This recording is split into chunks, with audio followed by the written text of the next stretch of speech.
What is the Camino de Santiago? The internet, movies, guidebooks will say it's a Christian pilgrimage that has been walked for over 1,000 years, depending the route you take. Some will tell you it's an 800-kilometer walk across the north of Spain.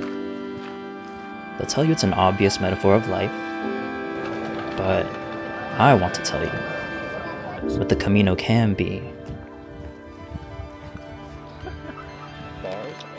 It's sitting under the moonlight, sharing the best €3 bottle of wine you've ever had amongst new friends. It's light beaming through stained glass windows in a quiet cathedral. It's blistered covered feet wrapped in compeed. It's not knowing if you have a place to rest your head for the night. It's knowing the Camino provides. It's an albergue resounding with the chorus of snoring pilgrims. It's walking through a hurricane. It's a picnic at the end of the world. It's a calling, it's connection, it's letting go, it's people, it's spiritual, it's healing, it's an escape, it's a return, it's whatever you need it to be. And this is the story of what I needed.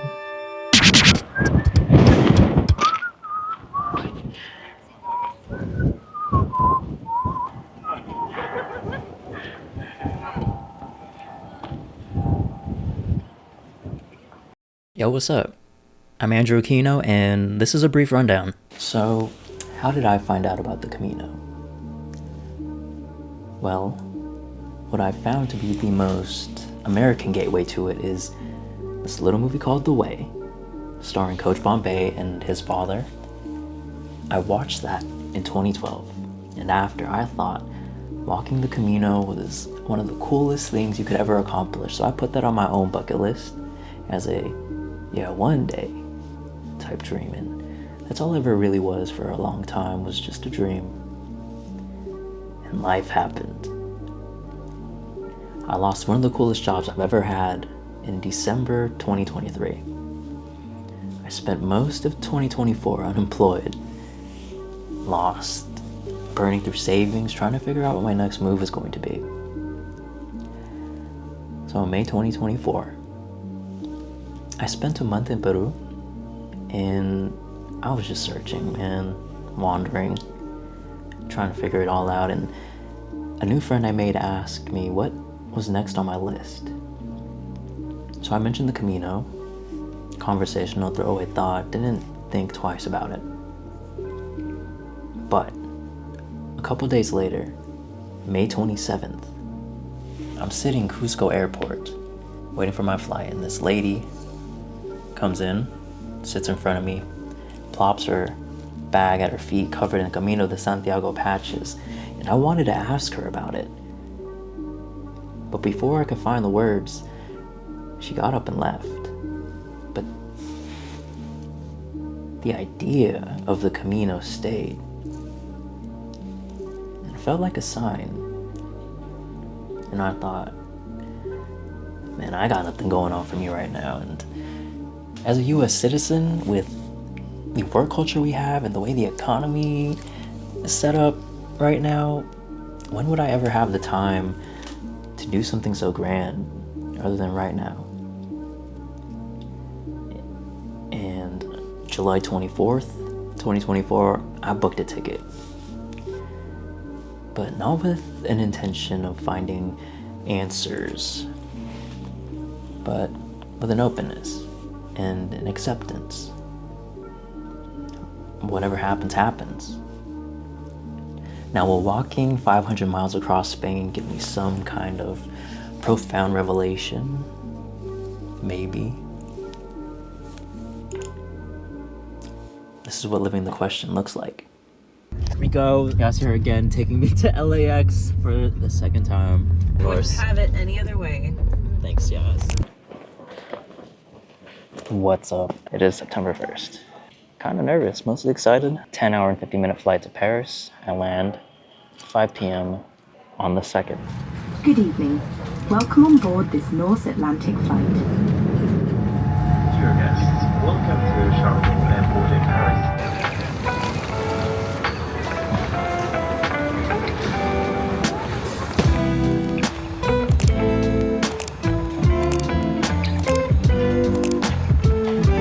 I only had 36 hours in Paris, so I tried to make the most of it.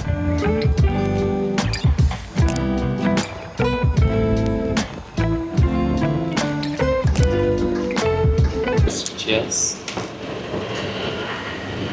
I'm Charlie, I'm 19, I'm from the Blue Mountains in Australia. Throughout my trip, I got to meet so many people, some who were down to sit and talk. And a question I would ask everyone is, what is your message to the world? Question everything and think properly hard about how something works and what it does in terms of institutions in the world around you. Remain curious as long as possible. Don't get too set in your ways about everything you do, everything you see. Cheers. Cheers.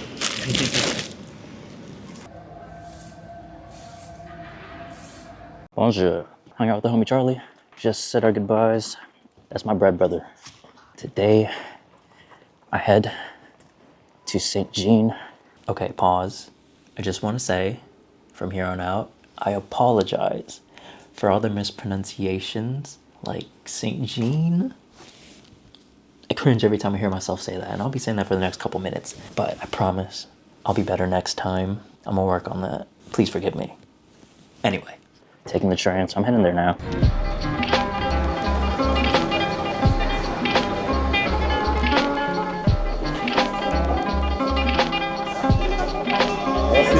That's it.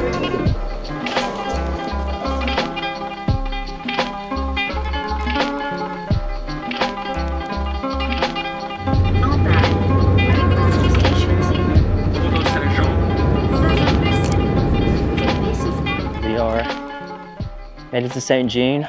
I'm gonna find my accommodations. Take a shit, hopefully. Oh yeah. Thank you. Very beautiful. Yeah. Oh, I got 1, 2, 3. Thank you. No problem. Have a nice trip. You too. So my accommodations are 0.9 miles away from the city center because everything's booked. I couldn't find anything closer, so I resorted to booking this home, I guess. But you know what? I'll take it. I will take one night of privacy, relax, hopefully take a shit because my body's been pretty shy about that. Bonjour. Bonjour. And you are at the right place. Oui. Bidogen Beria. Yes. Okay. Welcome. Oh, Come in. merci. Oh, that's how far it is? Yeah. Okay. Like this one here. Oh my goodness. So we made it. Bernard is really cool. Very kind. Has a really nice home. This is just a guest room and that's very homey. Very welcoming. I will take this over staying in an albergue my first night. Although I won't meet very many people here, I will take a night of relaxation in a very nice room. This is goals. To have a room for travelers. I'm gonna clean up a little bit and then get into town, get some dinner, finally get some food. Hope I can take a shit. Good morning. It is 7:36, September 5th, Thursday. Today's to-do list is to get into town and we'll be going to the Pilgrim office and learning, cramming as much knowledge as I can about the Camino I'm about to take because I did very little research. I came in, I was like, you know what? I do all this planning all the time.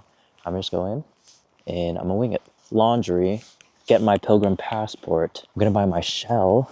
I've been seeing a lot of shells from Paris and it makes me stoked to be a part of that. Buy shaving razors, looking kind of rough. Look for patches and pins. I collect patches and pins whenever I go on trips. I got to plan my schedule and then I gotta figure out my pack. Accessibility for cameras, for money, my passport, and the overall fit for my bag. I don't know if it's perfect for me. It might be a little too big, but I gotta make it work. So this is day 0.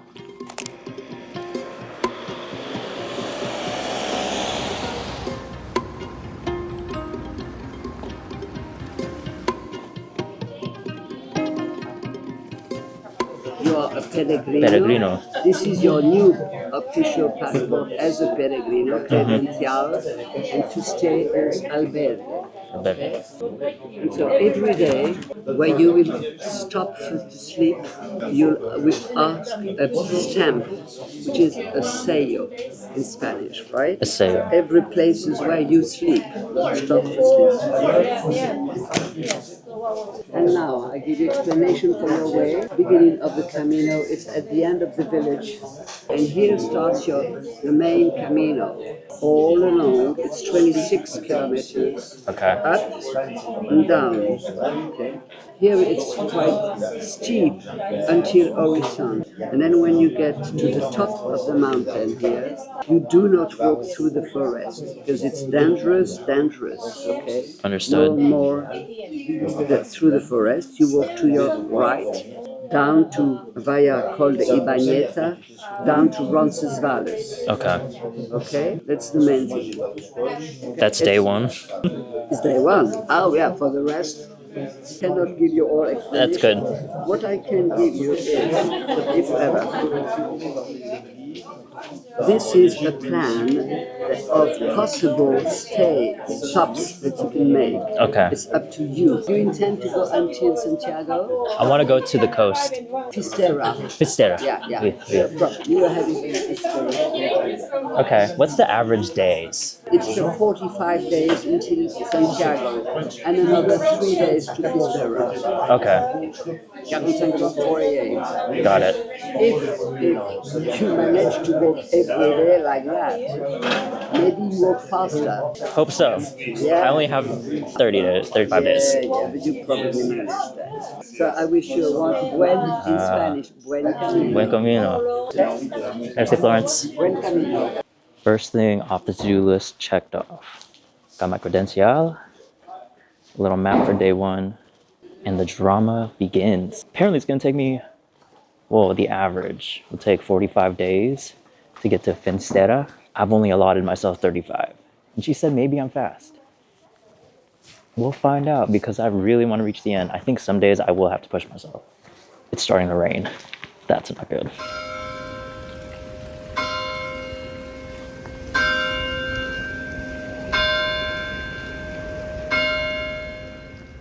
All right, so we're getting lunch.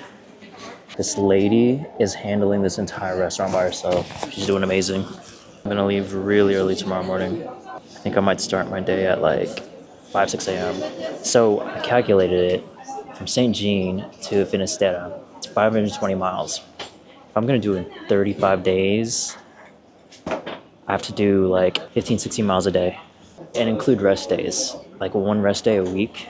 I think it's doable. I want to make it to the end, so I think that's what we're gonna do.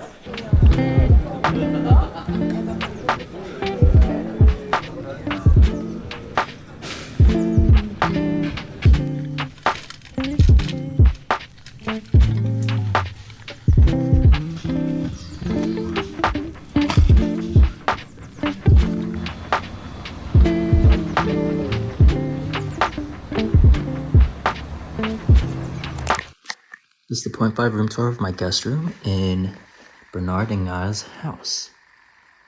Look at these ceilings, bro. I aspire to have something like this.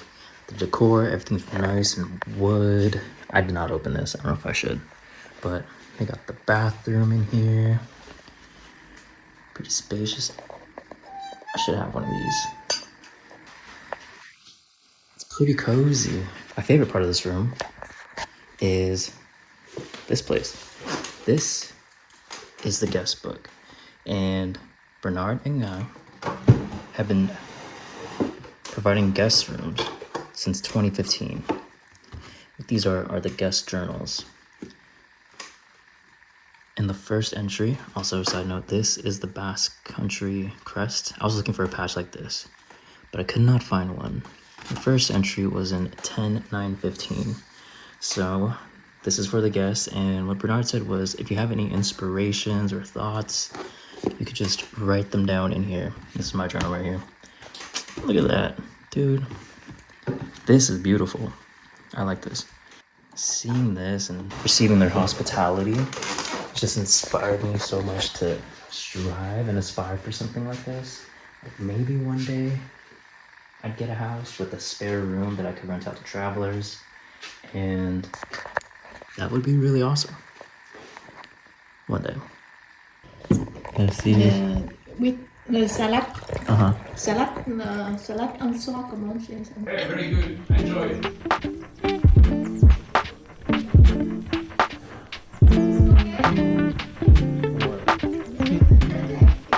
This 3-course home-cooked dinner by Nya was infinitely better than anything in town. With pleasure. Enjoy the pork. Nya style.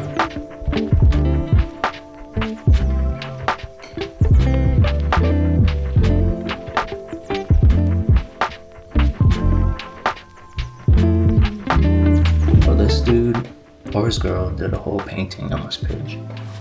So I'm about to make my entry as a traveler passing through.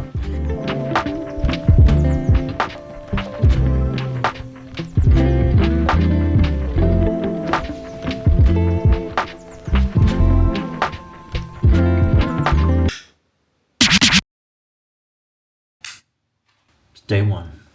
It's been raining since like midnight. Day one's gonna be a wet Camino day, so interesting way to start.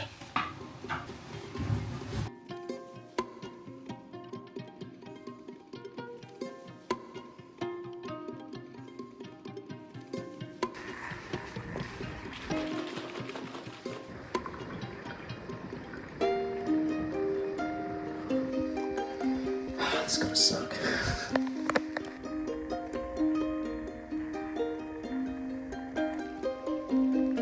So we begin. This is like an exit point 9 on what I'm supposed to do.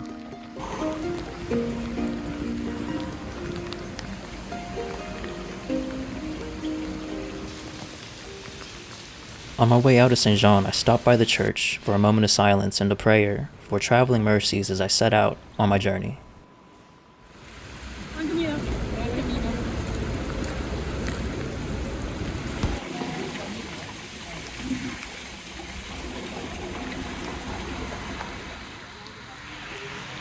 This is it. This is the start. Just one foot in front of the other. That's it. That's all I'm thinking now. I'm fucking doing it. I will try to lay low on the cussing because I am on a spiritual path. We out here. I've successfully made contact with the Prime Minister of Camino. Bro, it is raining. Today is September 6th. Current thoughts. This is easy.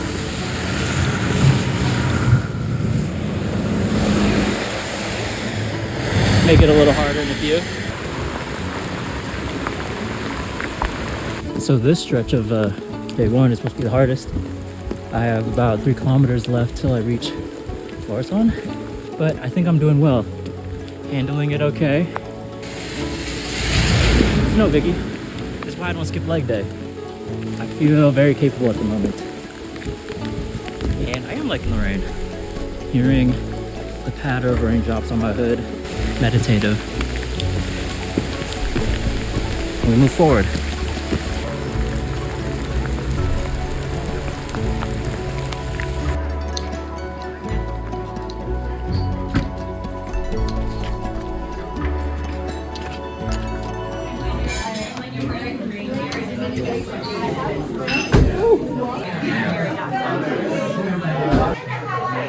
I am soaked. So we gotta finish it, you know? And an espresso.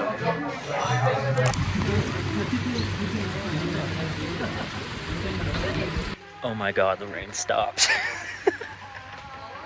My jacket did not do its job.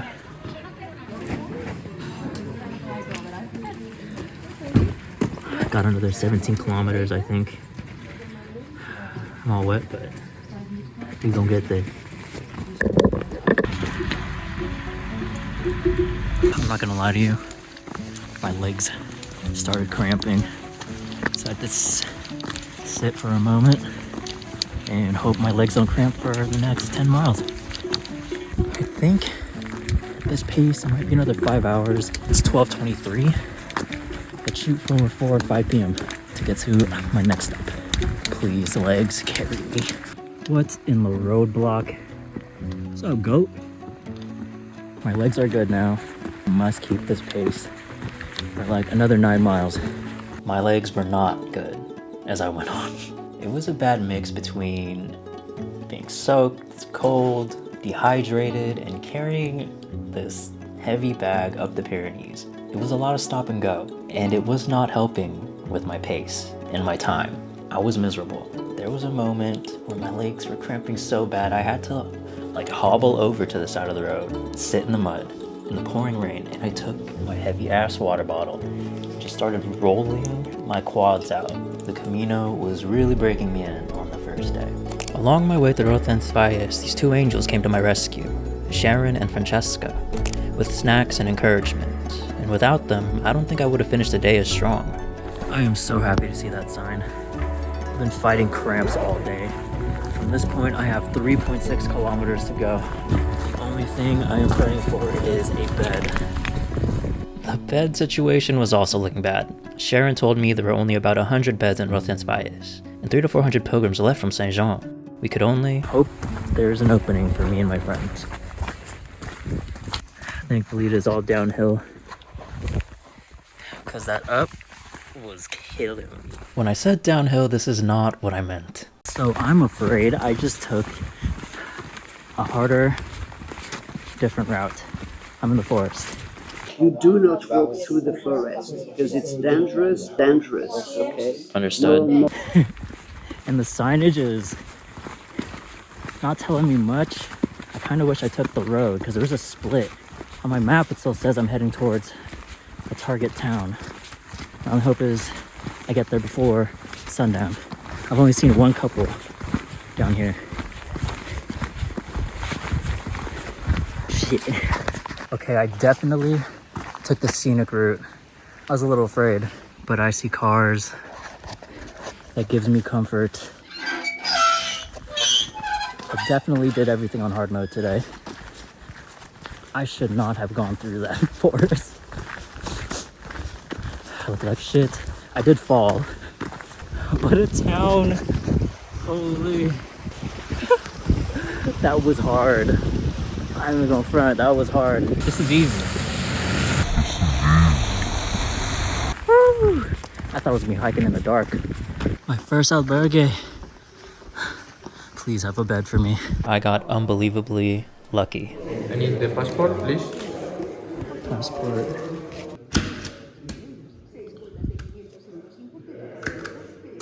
I'm just gonna tap in right now. That was hard. I mean, it's the hardest day of the Camino, so I've been told and then I've learned, but I did that shit on hard mode. Things were looking grim. Once I arrived here, there were no beds. Bro, I was scrambling to look for a bed. The next town was 3.5 kilometers away, and I was not down to walk that. I probably would have called a taxi if I could find a bed. But maybe after like 10 minutes, one of the people here, the workers here, Leon, said, "You still looking for a bed? Did you find anything?" I was like, "Nah, I'm still trying." He said, "Just stay here. We have a bed. You're an emergency." I was like, Leon, my boy, if you knew the shit I just been through, I could not thank him enough. I was so like, my jaw dropped. I was like, thank you so much. And it is beautiful here. Just get some sunlight, but now I have to do laundry and get something to eat. Some girl see me in the lobby and she see my pants. Very observant. She was like, "Did you fall?" Yeah, I fell. But it was a fun one. I dead ass fell, bro. Okay, so what happened was I'm in the forest where I shouldn't be. And I finally come up on a sign and it says the next town is 5 kilometers away from where I'm at. So I get into a little panic because it's nearly sundown, running out of daylight. I don't want to be walking in a dark forest. Mind you, it's been raining heavy all day. So you can imagine the ground around me is not the best. And naturally, I start booking it. I'm running and I'm running downhill. I get to this muddy section I plant my left foot down, it sinks deep into the mud, disappears. Stuck like a suction cup, but the rest of me, momentum's carrying me forward. Physics does its thing, so my foot's planted. The rest of my body just hinges this way. I'm like 45 going parallel to the ground, and my momentum breaks my left foot free from the mud. And I go flying forward, chest first, into the ground, immediately crushed by the weight of my backpack. Fun time. It was great. I didn't even process it. I just got back up and kept running because I didn't want to be stuck in the dark. Just like finding my way. So what's also funny is the town the sign was talking about that's 5 kilometers away was not the town I was going to. So I was panicking for no reason. Yeah, classic. Classic me. But alright, here's the accommodations. I want to preface this by showing you what the beds look like if you properly locked one in roncesvalles. Clean, beautiful high ceilings, waking up to pleasant, soft music versus an emergency bed in the basement. Look, I was just happy to have a place to rest my head. Can't complain. Not sexy at all.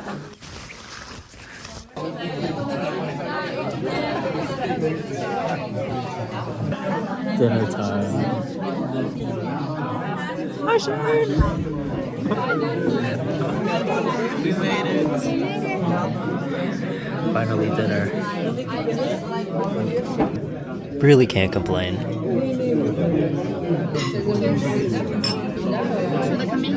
And that was day one. Every pilgrim that started on September 6th was broken in and conditioned for the rest of the Camino. It took a lot of commitment, a lot of determination, but we proved to ourselves that we are more than capable. We got that dog in us. That day was hard. I'm telling you, that was top 3 worst days on the Camino for me. And it's just so funny to me that day one, I'm just welcomed with torrential downpour. It was kind of like a cleansing and a washing away of who I was when I arrived. Like a fresh start, clean slate as I started the Camino. It was also a crazy trauma bonding experience. September 6th on the Camino became a day of myth and legends. Every conversation after September 6th with anyone you knew you just met started with some iteration of, oh, when did you start? September 6th?